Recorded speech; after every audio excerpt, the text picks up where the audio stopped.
सभी को जय मसीह की। मैं परमेश्वर का धन्यवाद करता हूँ। एक बार फिर परमेश्वर ने अपनी पवित्र उपस्थिति में आने का सौभाग्य दिया।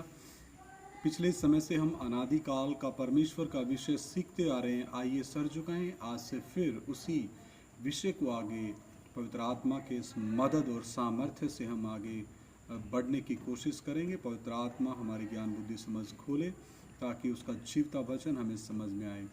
प्यारे पिता परमेश्वर, मैं आपका धन्यवाद करता हूँ। पिता, आज का समय आपने हमें जो दिया, आज का दिन आपने हमें जो दिया, आपकी महिमा के लिए, आपके वचन को बांटने के लिए, आपके सुसमाचार को सारे संसार में फैलाने के लिए, प्रभु जो वचन अनादिकाल का परमेश्वर जो विषय शुरू किया गया पिता, एक बार फिर से सीखने जा रहे हैं। पवित्र आत्मा, आप हमारी ज्ञान बुद्धि समझ खोल दो, तेरा वचन हमें समझ में आए। जो भी भाई बहन, बच्चे बुजुर्ग, माता बुजुर्ग, पिता, जवान भाई, जवान बहन, बेटियां, जो भी तेरा ये वचन सुने, उनके हृदयों में तेरा वचन कार्य करे। और प्रभु, हम घटें, आप हमारे अंदर बढ़ते जाओ। प्रभु यीशु मसीह के सामर्थी और पवित्र नाम से मांग लेते हैं, सुनो और ग्रहण करो, आमीन।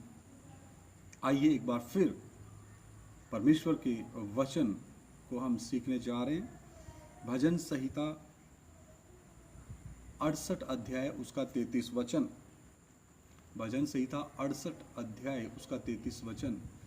जबूरादी पोथी 68 बाप ओदा 33 वचन।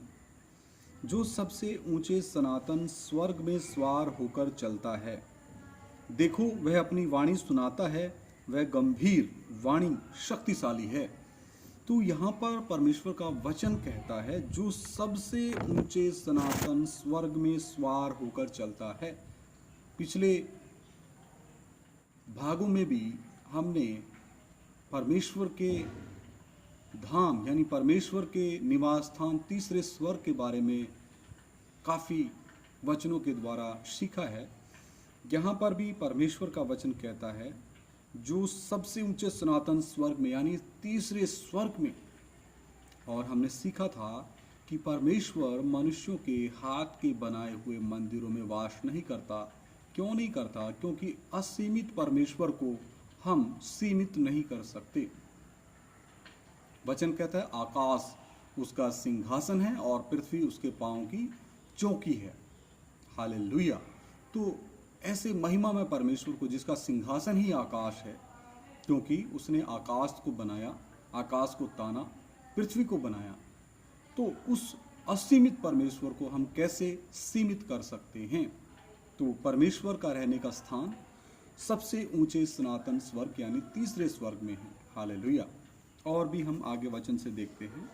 भजन संहिता 69 अध्याय का 34 वचन। भजन संहिता 69 अध्याय का 34 वचन। स्वर्ग और पृथ्वी उसकी स्तुति करे और समुद्र अपने सब जीव जंतुओं समेत उसकी स्तुति करे।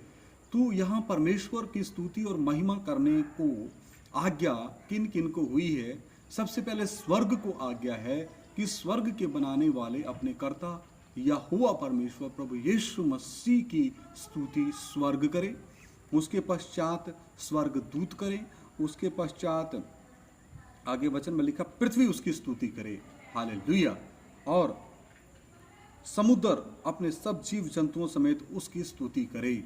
समुद्र भी परमेश्वर की स्तुति करता है, महिमा करता है, और उसके सब जीव जंतु भी परमेश्वर की स्तुति और महिमा करते हैं। लेकिन बड़े दुख की बात है, जिस पृथ्वी को परमेश्वर की स्तुति करने की आज्ञा परमेश्वर ने दी है, उस पृथ्वी के ऊपर वास करने वाले लोग अपने सृष्टिकर्ता को भूल गए हैं और वो सृष्टि की उपासना करने लग गए हैं।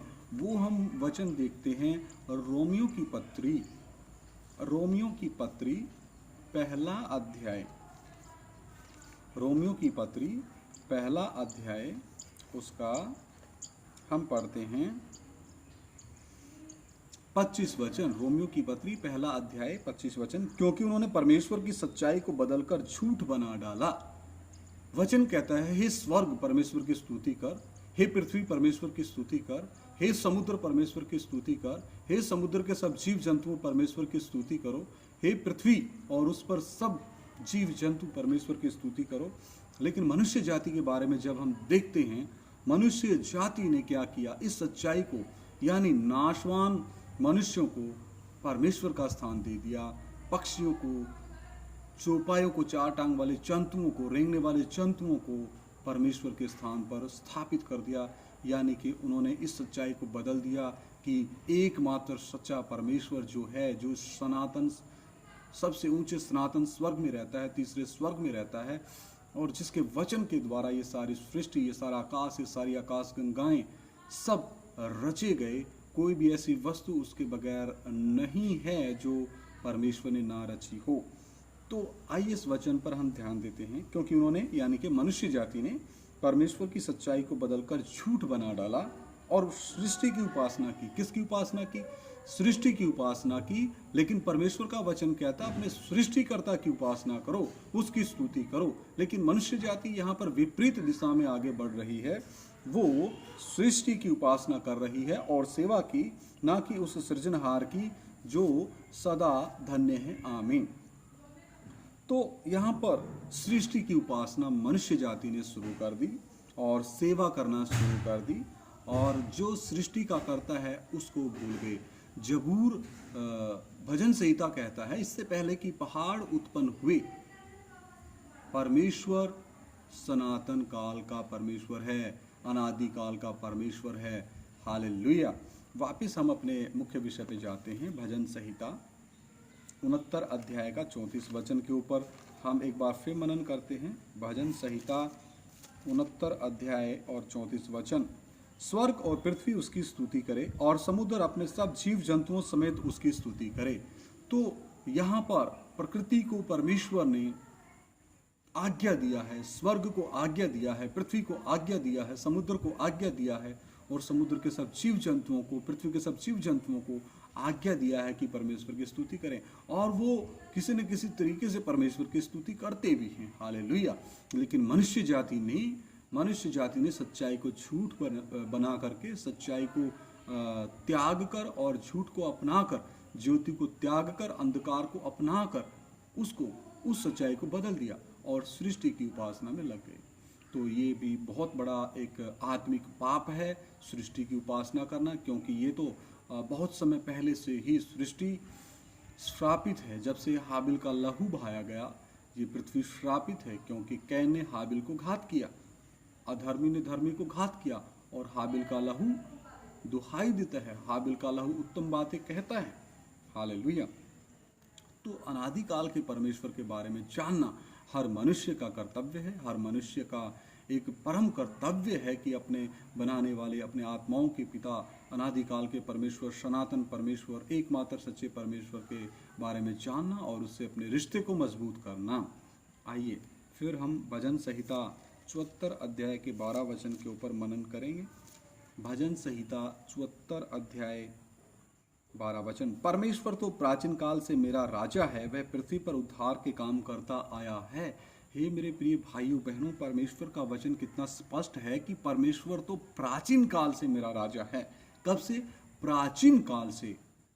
मीका नबी भी इसके बारे में वचन कहता है। मीका नबी की किताब और उसका 5 अध्याय, उसका 2 वचन मैं आप सभी के लिए पढ़ देता हूँ।